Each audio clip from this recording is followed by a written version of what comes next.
अब लिखिए नोट्स में, calculation of capital gain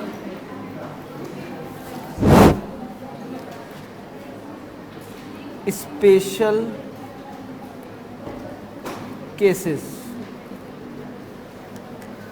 capital gains का कैलकुलेशन में कुछ स्पेशल केसेस हैं।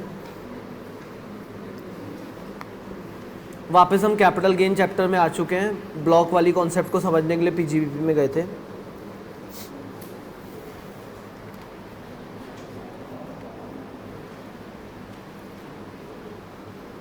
पहला केस है capital gain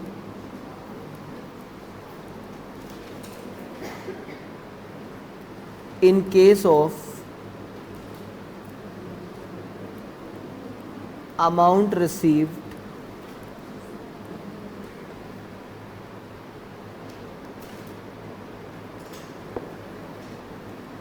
from an insurer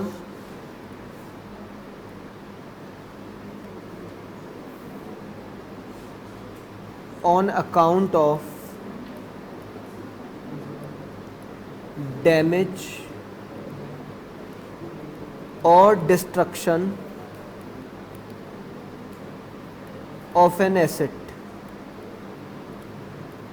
section 45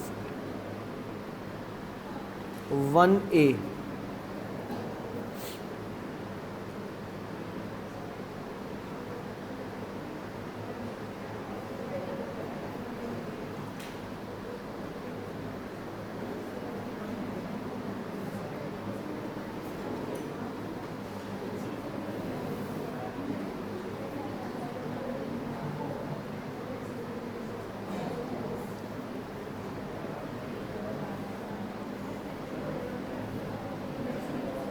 अब जरा आप एक बात समझिए, अगर कभी भी आपकी कोई एसेट लॉस्ट हो जाती है जो इंश्योर्ड है एसेट, मैंने एक एसेट का इंश्योरेंस करा रखा है, जैसे मैंने कार का इंश्योरेंस करा रखा है, और कार मेरी लॉस्ट हो जाती है या कार मेरी चोरी हो जाती है, क्या होगा? इंश्योरेंस क्लेम मिल जाएगा मुझे। तो ऐसे में गवर्नमेंट ये मानती है कि जैसे ही आपकी इंश्योर्ड एसेट लॉस्ट होगी या डिस्ट्रक्ट होगी, चोरी हो जाएगी, अगर ऐसा कुछ भी होता है तो ये माना जाएगा ये force sale to insurance company हो गई। मेरी कार चोरी हो गई तो एक तरीके से इंश्योरेंस कंपनी से मैं पैसे मांग लूंगा, तो गवर्नमेंट कहती है it is a case of transfer. जब ट्रांसफर की डेफिनेशन 247 पढ़ेंगे तो वो कहते हैं ये फोर्स्ड सेल, मतलब मैं इच्छा से नहीं करना चाहता था बट मजबूरी में अब मेरा सेल हो गया इंश्योरेंस कंपनी को, और मैं इंश्योरेंस कंपनी से क्या मांगूंगा? पैसे मांगूंगा। बताइए, जब इंश्योरेंस कंपनी से पैसे मिलेंगे तो मुझे कैपिटल गेन निकालना चाहिए नहीं निकालना चाहिए? मेरे पास एक एसेट थी, एसेट मेरी लॉस्ट हो गई, इंश्योरेंस कंपनी ने मुझे पैसा दे दिया, क्या होगा अब? ये एक तरीके से सेलिंग ऑफ एसेट ही तो हो गया। किसको एसेट बेच दिया हमने? एक तरीके से इंश्योरेंस कंपनी। तो उस केस पे कैपिटल गेन निकलता है, ट्रांसफर माना जाता है। ऐसे में सेल कंसिडरेशन क्या मानेंगे हम? जो हमें इंश्योरेंस क्लेम मिलेगा, और कॉस्ट तो हमें पता ही थी हमने कितने में खरीदा था, इंडेक्सेशन वगैरह जो भी होना होगा वो हो जाएगा, डिफरेंस या तो गेन हो जाएगा या लॉस हो जाएगा। तो उस केस के बारे में हम बात कर रहे हैं। अब इसमें स्पेशल क्या है? इसमें स्पेशल क्या है वो मैं आपसे डिस्कस कर लूं। पहले तो हेडिंग देख लीजिए, कैपिटल गेन कब? जब अमाउंट रिसीव्ड हो किससे? एक इंश्योरेंस कंपनी से।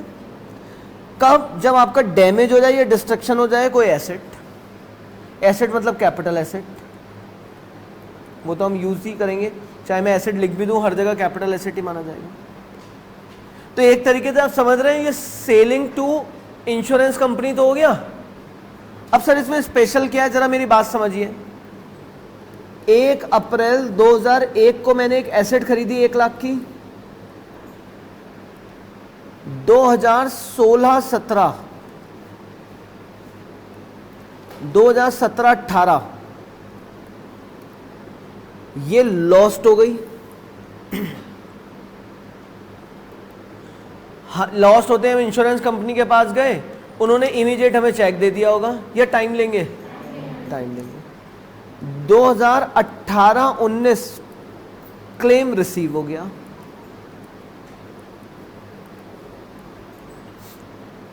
₹6 लाख का क्लेम फाइल किया था यहां पे हमने, 6 लाख का, जो भी वैल्यू लगेगी। अब किस ईयर में टैक्सेबिलिटी होनी चाहिए ये बताइए? 17-18 या 18-19? 18-19। लेकिन इनकम टैक्स वाले कहते हैं कि हमने कैपिटल गेन बोला था, उसके लिए 2 चीजें जरूरी है, ट्रांसफर और कैपिटल एसेट। आपकी कैपिटल एसेट लॉस्ट हुई, ठीक बात है, ट्रांसफर कब हुई है? लॉस्ट होते ही कहां चला गया? एक तरीके से इंश्योरेंस कंपनी के पास मैटर चला गया। अब क्लेम मुझे वो 10 साल में दे, 5 साल में दे, मेरा ट्रांसफर तो उसी दिन हैपेंड हो गया जिस दिन मेरी गाड़ी चोरी हो गई, जिस दिन मेरी एसेट लॉस्ट हुई, it is a transfer to insurance company. तो दोनों बातें तो मीट आउट हो गई 17-18 में। क्लेम कब मिला इस बात से क्या मतलब है? तो इनकम टैक्स ने कहा एज पर चार्जिंग सेक्शन 2 जो बातें थी वो दोनों 17-18 में मीट आउट हो गई। आपकी एसेट थी और वो ट्रांसफर हो गई 17-18 में, तो आपको टैक्स देना चाहिए 17-18 में। वो आदमी कह रहा है भाई साहब मेरी तो एक तो गाड़ी चोरी हो गई, दूसरा कुछ हाथ में आया नहीं, इंश्योरेंस कंपनी के मार रहा हूं चक्कर, इधर आप ही अपना नया कॉन्सेप्ट लिया, ट्रांसफर हो गया और ये हो गया, मैं नहीं दे रहा कोई टैक्स पैक्स। बताइए असेसी ठीक कह रहा है या नहीं कह रहा है? असेसी तो बिल्कुल इस तरह, ये तो एक तरीके का मेंटल हैरेसमेंट हो जाएगा। इनकम टैक्स वालों ने इस केस में कहा फिर हम इसे स्पेशल ट्रीटमेंट दे देते हैं, क्योंकि जनरल ट्रीटमेंट के हिसाब से 17-18 टैक्सेबल ईयर हो गया। स्पेशल ट्रीटमेंट क्या है कि इस ईयर में तो आप कर लो कैलकुलेशन, बट इस ईयर में आप करो टैक्स पेड। मतलब उन्होंने कहा प्रैक्टिकली सेल कंसिडरेशन तो था आपका 6 लाख, मान लीजिए कार की जगह कोई और एसेट है जिसे इंडेक्स करें, डेप्रिसिएशन ना लेके, 1 lakh divided by 100 into, calculation किस ईयर में कर रहे हैं हम? 17-18, क्योंकि 17-18 में दोनों बातें पूरी हुई हैं। तो 17-18 का आपका जो वो है 272, 272, 6 लाख माइनस 272, 3,28,000। ये LTCG आपका 17-18 में ही कैलकुलेट हो गया। बट इस पर टैक्स कब देना? जब आपको कॉम्पनसेशन मिल जाए। इससे दोनों बातें रह जाएंगी, कैलकुलेशन तो वहां हो गई जिस ईयर में ट्रांसफर ऑफ कैपिटल एसेट हुआ, और टैक्सेबिलिटी किस ईयर में करना? जिस ईयर में कॉम्पनसेशन रिसीव हो। तो इसलिए 18-19 में भी आप 272 का यूज करेंगे, जबकि 18-19 में तो 280 था। तो इसलिए यहां पर लिखेंगे जो इसके रूल्स में आएंगे, calculation of capital gain in the year of destruction और taxability of capital gain in the year of amount received. ये इसलिए स्पेशल केस है।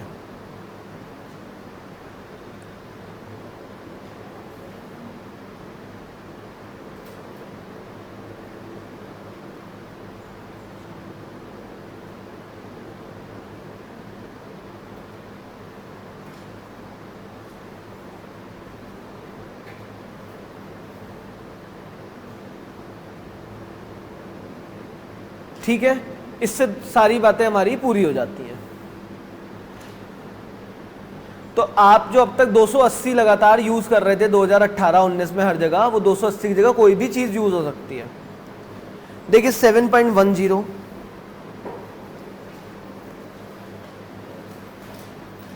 मैंने शॉर्ट में लिखा दिया, अगर लेंथ में पढ़ना है तो आपके पास बुक है, बुक से पढ़ सकते हैं। पेज 378, पेज 378 पर आइए।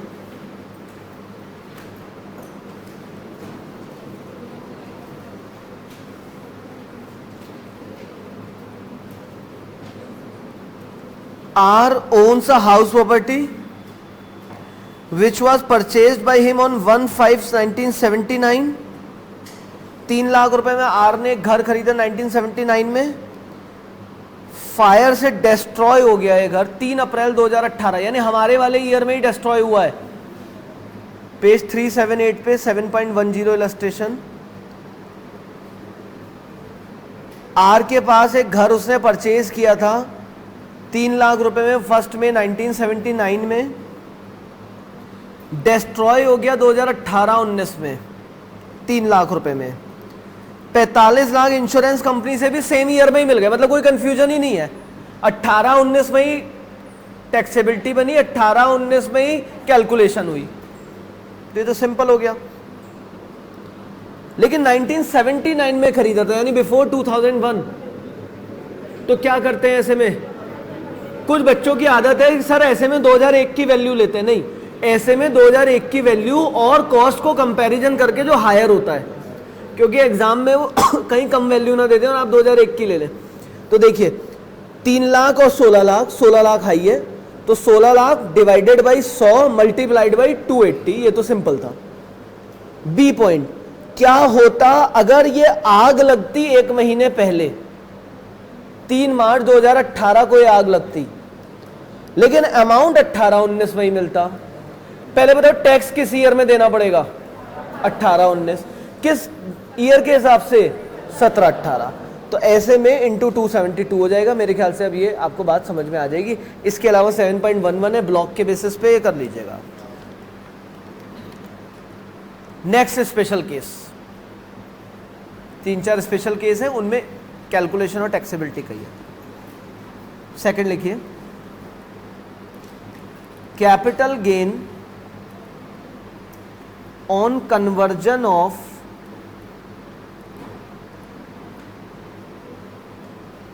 Capital asset into stock in trade.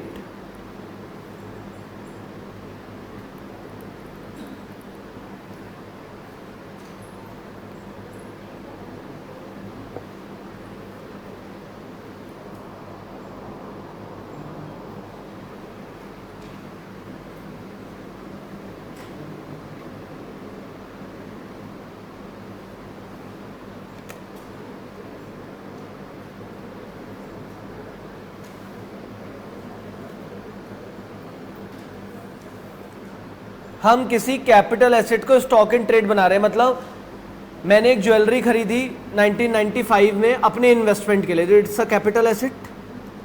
2015-16 में मैं ज्वेलरी के धंधे में आ गया, ज्वेलर बन गया, तो मैंने अपनी ज्वेलरी को स्टॉक इन ट्रेड बना दिया। तो इनकम टैक्स वाले कहते हैं ऐसे तो आप हेड चेंज कर रहे हो, मैटर कैपिटल गेन का था, आप इसे किस में घुसा रहे हो? पीजीबीपी में।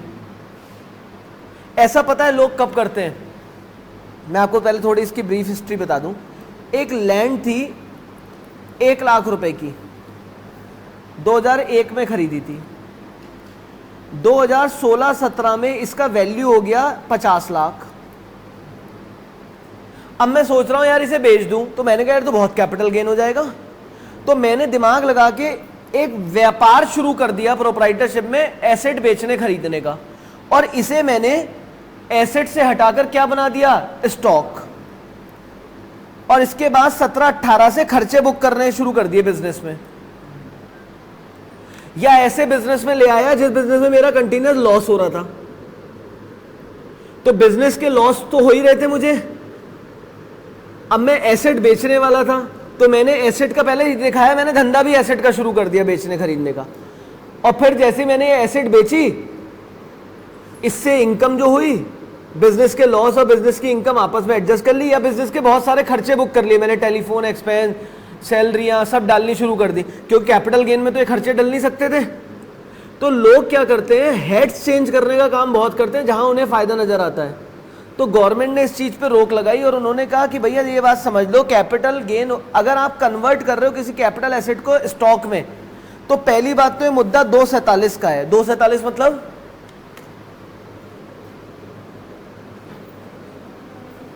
2 का मतलब डेफिनेशन, 47 का मतलब किसी भी चीज की डेफिनेशन में कौन सी चीज की, ट्रांसफर की। आप पहले ट्रांसफर की डेफिनेशन देखिए। उन्होंने कहा हम इस बात को क्या कर रहे हैं, पेज 354, 381 पे कोई पेंसिल वगैरह रख लीजिए कि वो बाद में मुझे फिर आना पड़ेगा 380 पे। अब आइए ट्रांसफर, ट्रांसफर की डेफिनेशन में अगर आप देखें तो पॉइंट नंबर 4, मैंने आपसे कहा था मैं ट्रांसफर धीरे धीरे कवर करा दूंगा। ट्रांसफर की डेफिनेशन 354 पेज पर 247 में point number 4, in case where asset is converted by the owner into stock in trade, अगर कोई ओनर अपनी कैपिटल एसेट को स्टॉक इन ट्रेड में कन्वर्ट करता है तो that is treated as transfer. यानी मेरी बात समझिए, मैंने एक 1 लाख की एसेट ली थी, इसे मैं 16-17 में जब इसकी एफएमवी 40 लाख है, मैंने इसे स्टॉक इन ट्रेड में कन्वर्ट कर दिया। इनकम टैक्स वाले बोले ये ट्रांसफर माना जाएगा, लाओ कैपिटल गेन। मैंने कहा भाई साहब मैंने तो एक एंट्री पास करी है, केवल हाथ में तो कुछ आया नहीं मेरे। भाई मैंने एक एंट्री क्या पास करी है, stock to fix asset, stock to investment, ऐसी तो कुछ एंट्री पास करी होगी। तो क्या मेरे हाथ में कुछ आया जो मैं इनकम टैक्स को टैक्स दे दूं? लेकिन इनकम टैक्स की दलील क्या है कि this is treated as transfer, और ट्रांसफर हो गया तो टैक्स दो। अच्छा इनकम टैक्स सही है अपनी जगह पे या नहीं, इसे ट्रांसफर मानना चाहिए नहीं मानना चाहिए? अगर नहीं मानेंगे तो आप सब हेड चेंज कर सकते हैं। यहां तक जो गेन हुआ वो तो कैपिटल गेन का हिस्सा है, यहां के बाद आप पीजीवीपी ले लो, हमें कोई दिक्कत नहीं है। 1 लाख से 40 लाख तक तो एज ए इन्वेस्टमेंट इंक्रीमेंट हुआ है ना, तो कहते हैं ठीक है इसे ट्रांसफर ही मानेंगे, बट टैक्स इस पे तब दे देना जिस दिन ये बिकेगा। यानी कैलकुलेशन किस दिन हो जाएगी, 16-17 में। फिर मान लीजिए बिक गया 45 लाख में, तो कहेंगे 40 लाख माइनस 1 लाख का इंडेक्सेशन जो भी आ रहा होगा, 2,60,000 आ रहा होगा शायद, 64,000। ये तो यहां तक का गेन तो हो गया कैपिटल गेन, और 40 से 45 तक का 5 लाख का गेन हो गया पीजीवीपी। आप मेरी बात समझिए, मैंने 1 लाख की एसेट खरीदी, 40 लाख हो गए, उसके बाद में बोल रहा हूं पीजीवीपी में जाएगी, तो बोले 40 लाख तक तो कैपिटल गेन ही है ना, तो यहां तक की कैलकुलेशन तो कैपिटल गेन है, इसके बाद जो भी बढ़ेगा वो पीजीवीपी है। बट सिर्फ 16-17 में कैलकुलेशन होगी, टैक्सेबिलिटी कब होगी, जब बिकेगा। तो लिख लीजिए calculation of capital gain in the year of conversion,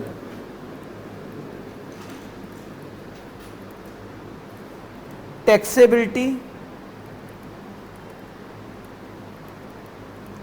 in the year of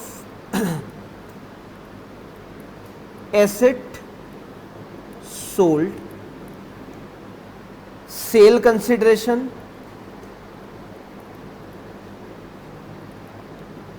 for capital gain purpose, FMV of asset on the date of conversion,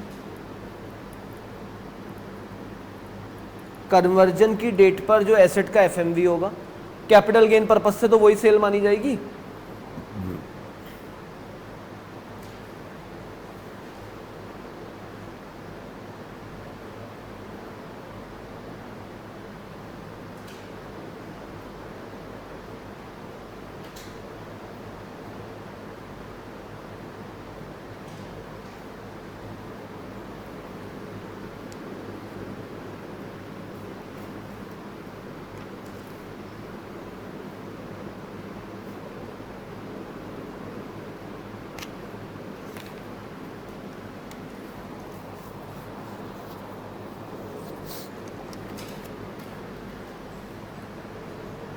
एक लाख की एसेट थी, 40 लाख की वैल्यू पे मैंने कन्वर्ट करी, बेची 45 लाख में, कैपिटल गेन में सेल कंसिडरेशन कितना आएगा, 40 तक का। तो कैपिटल गेन पर्पज से तो एफएमवी ही होगी, पीजीबीपी की इनकम भी होगी इसमें,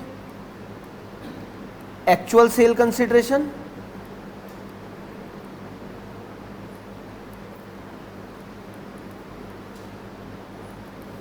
minus FMV on the date of conversion.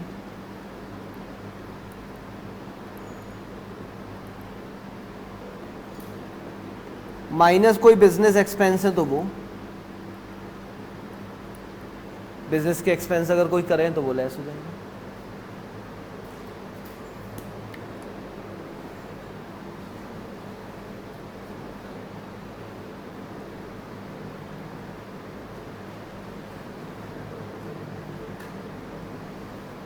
$45 lakh minus 40 lakh 5 lakh, और अगर कोई इसमें बिजनेस का कोई खर्चा तो वो लेस हो जाएगा। 7.12 इस बारे में दिया हुआ है।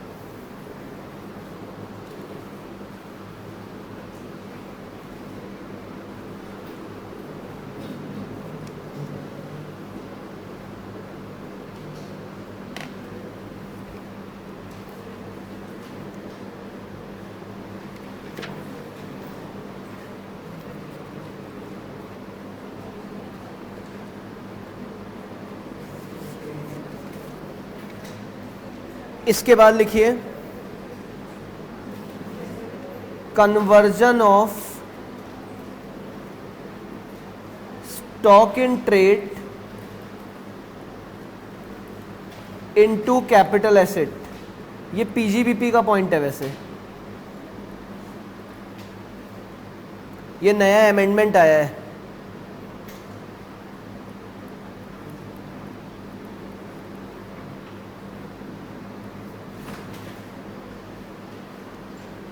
Conversion of stock in trade into capital asset.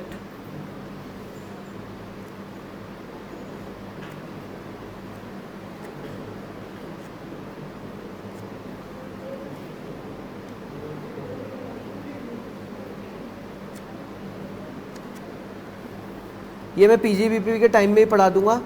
इसमें क्या भाई, आपको इस स्टॉक को किस में कन्वर्ट कर रहा है?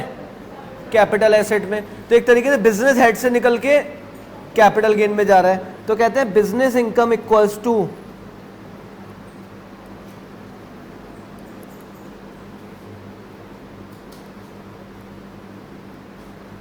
Fair market value of the asset on the date of conversion. ये फेयर मार्केट वैल्यू कैसे निकलती है, इसके लिए रूल्स हैं।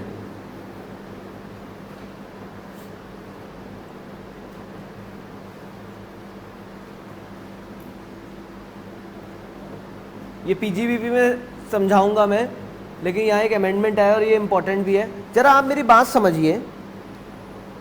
एक बात बताइए, 10 लाख का माल मैंने खरीदा था, ये मेरे क्लोजिंग स्टॉक में था। किसी भी ईयर में खरीदा हो, यहाँ कोई इंडेक्सेशन तो होना नहीं है पीजीबीपी में। इसको मैंने कन्वर्ट कर लिया, उस दिन इसका एफएमवी था 15 लाख, और इसको मैंने कन्वर्ट कर लिया इनटू कैपिटल एसेट। तो गवर्नमेंट कह रही है यहां से यहां तक का जो गेन हुआ है वो तुम्हारा किस हेड का गेन है? पीजीबीपी। आफ्टर दैट जो तुम बेचोगे कैपिटल गेन। लेकिन एक बड़ी अजीब सी बात है, कह रहे हैं बिजनेस इनकम पूरी एफएमवी को माना जाएगा, यानी पूरी 15 लाख को बिजनेस इनकम मान लीजिए आप।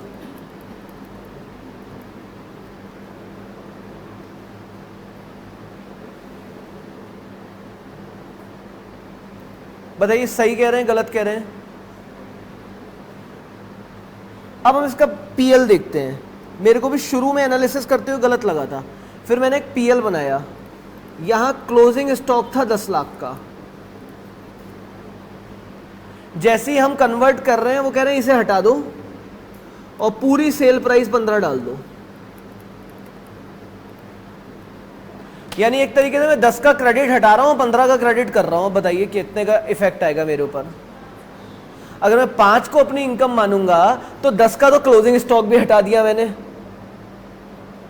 यानी क्रेडिट साइड 10 से हटा दी और 5 से बढ़ा दी। ये तो एक तरीके से सब गोलमाल हो जाएगा। तो गवर्नमेंट ने बहुत सोच के लिखा, उसने कहा 15 को अपनी इनकम लिख दीजिए क्रेडिट साइड में। अब मैं 15 को इनकम लिखूंगा, स्टॉक तो हटाना ही पड़ेगा, स्टॉक नहीं रहा, 10 का स्टॉक हटाऊंगा, यानी 10 से क्रेडिट साइड हटाऊंगा, 15 से बढ़ाऊंगा। इफेक्टिवली बिजनेस इनकम कितने से बढ़ाऊंगा? 5। पहले मुझे भी समझ नहीं आया हुआ क्या भैया, क्या लिख दिया, तो मैंने एक पीएल बना के देखा तो मुझे समझ में आया लॉजिकली बात ठीक कह रहे हैं। तो जब हम पीजीवीपी चैप्टर पढ़ेंगे तो जितने भी रुपए का उस दिन सेल है वो करना पड़ेगा। तो इसके लिए मैं एक एक्सप्लेनेशन यहां लिखा दे रहा हूं, यहां ये नोट मैं लिखवा रहा हूं, value of closing stock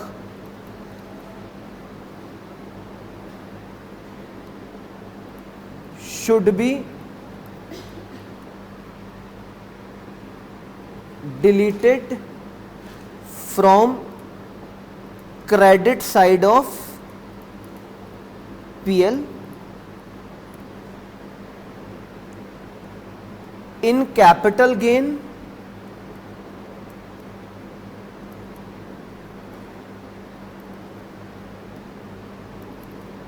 cost of the asset equals to FMV on the date of conversion।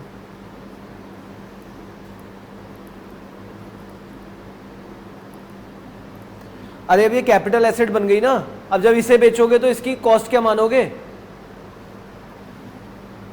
एक तो ये पॉइंट तो समझ में आ गया होगा, ये मैंने अपने आप लिखवाया है आपको एक्स्ट्रा।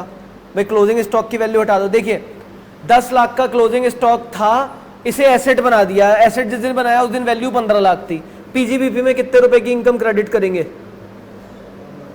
15 की। स्टॉक कितने से हटा देंगे? 10 से। इफेक्ट क्या आएगा वो अपने आप अलग बात है, बट आपकी पीजीबीपी की इनकम आप 15 मानेंगे। अब इस एसेट को अगर आप बेचेंगे तो इसकी कॉस्ट क्या मानेंगे? 15। 10 से 15 तक का ट्रीटमेंट तो हो गया ना, 15 इसकी कॉस्ट मानेंगे, फिर जितने भी बेचेंगे वो कैपिटल गेन चैप्टर देख लेगा।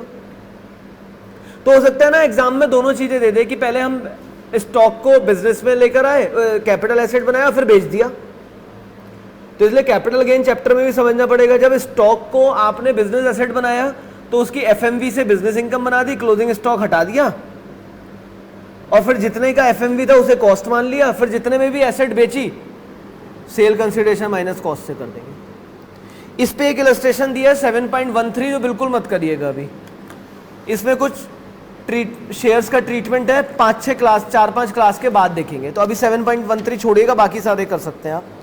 अगला स्पेशल केस, बस 1 मिनट ये भी और कर लीजिए, बस 5 मिनट की है, बहुत छोटी सी है।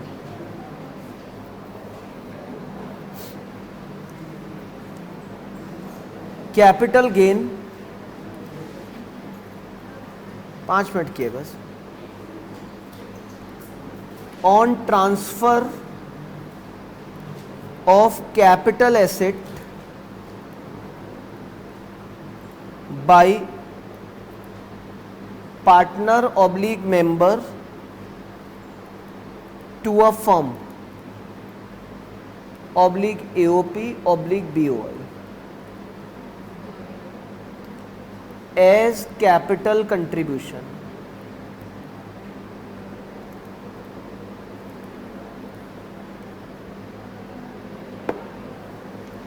Capital gain on transfer of capital asset by partner oblique member to a firm AOP oblique BOI as capital contribution।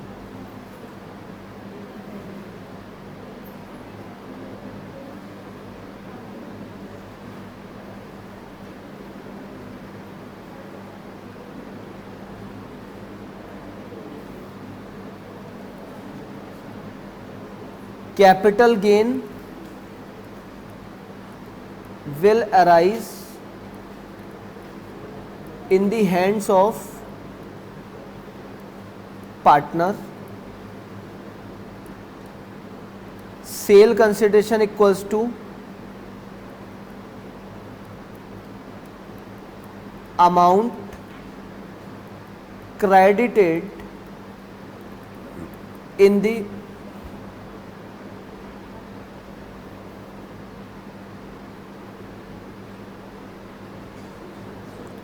credited as capital in the books। वैसे कंक्लूड कर रहे हैं आज का लेक्चर को।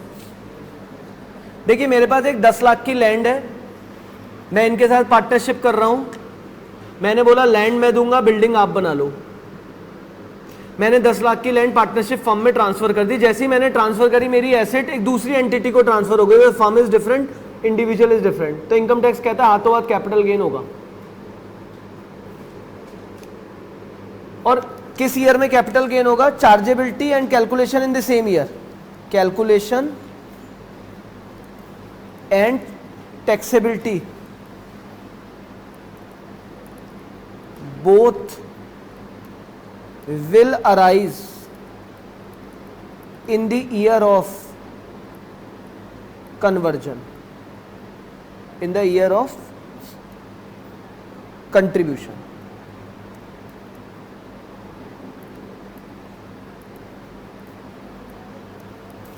Calculation and taxability both will arise in the year of contribution.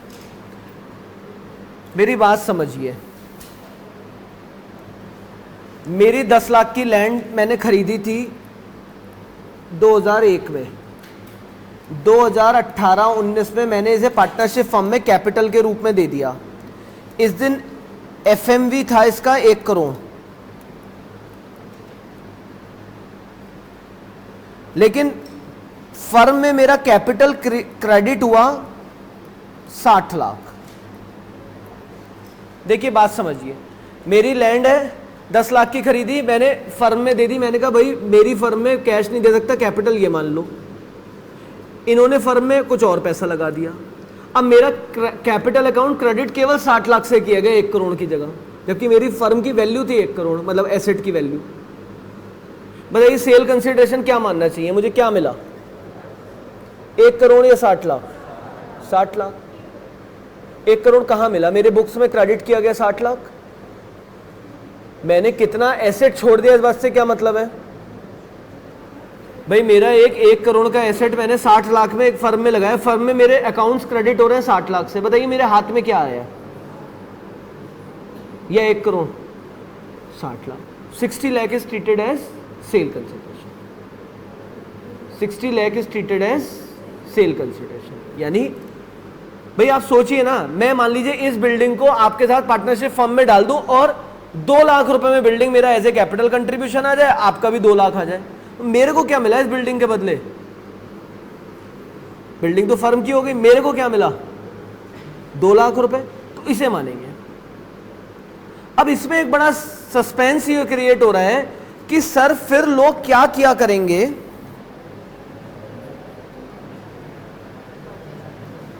समझ गए होगे अब तुम, क्योंकि तुम्हारा दिमाग चलने लगा है। मुझे इनसे एक लैंड खरीदनी है 1 करोड़ की, वाइट पैसा है 10 लाख, 50C कहता है 1 करोड़ से नीचे में नहीं बेच सकते। 50C तो साफ क्या कहता है? सेल प्राइस तो 1 करोड़ ही रखना पड़ेगा। तो मैंने कहा आप बेचो ही मत, आप और मैं एक पार्टनरशिप फर्म बना लेते हैं। You contribute your land in the partnership firm, आपका अकाउंट क्रेडिट कर देते हैं 10 लाख रुपए से, मैं भी 10 लाख ब्रिंग इन कर लेता हूं। अब हमारी एक फर्म बन गई, मैं भी मालिक, आप भी मालिक, आपकी लैंड आ गई, मेरा कैश आ गया। आपका कैपिटल गेन कितने के हिसाब से हो गया? आप सेल कंसिडरेशन 10 लाख, कॉस्ट जो भी होगी कैपिटल गेन हो गया। इसके कुछ दिनों बाद आप रिटायरमेंट ले लेना और मेरी वाइफ आ जाएगी।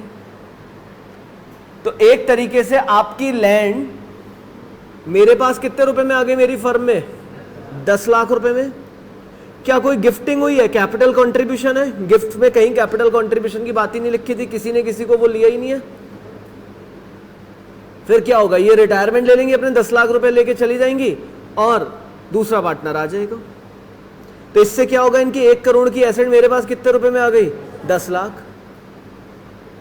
ये तो बड़ा खतरनाक टैक्स लिखा हुआ है और ऐसा हो रहा है।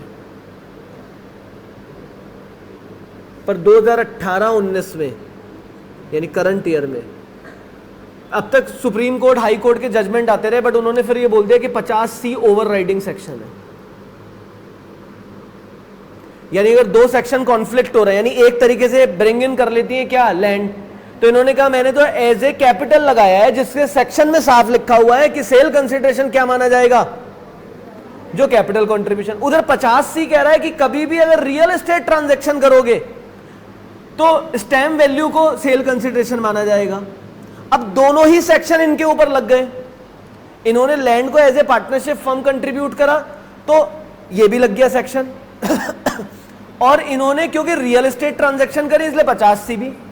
अब सेल कंसिडरेशन में दो कॉन्फ्लिक्ट ओपिनियन आ गई। ये वाला सेक्शन जो आपका 45(3) है, 45(3) है सेक्शन 45(3) कहता है ऐसे में सेल कंसिडरेशन क्या माना जाएगा, जो इनका कैपिटल कंट्रीब्यूशन वैल्यू क्रेडिट होगी 10 लाख। 50C कहता है ये रियल एस्टेट है, क्या माना जाएगा, stamp value that is 1 crore.